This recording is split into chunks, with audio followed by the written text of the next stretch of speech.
In today's video, I'll show you how to collect bill payments using Jotform, a simple way to streamline your billing process and make payments easier for your clients. First, open your browser and go to Jotform.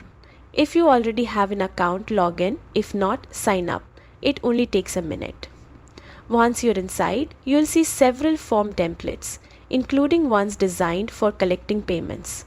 You can start with a ready-made template or build one from scratch using Jotform's easy drag and drop builder. Now, open the Payments tab in the Form Elements section. Here, you will find multiple payment processors such as PayPal, Stripe, or Square. Choose the one you prefer and connect your account.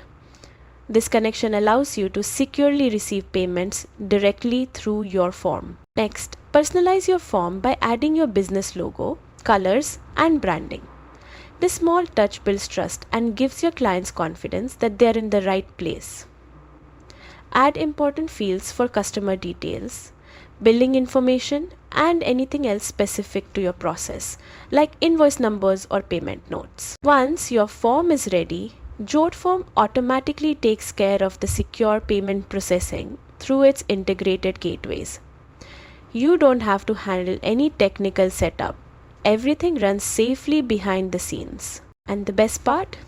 Your form is fully responsive, meaning it looks great on phones, tablets, and desktops. And that's it. You've just learned how to collect bill payments using Jotform. A quick, secure, and professional way to manage your payments online. Don't forget to like and subscribe for more easy Jotform tutorials every week.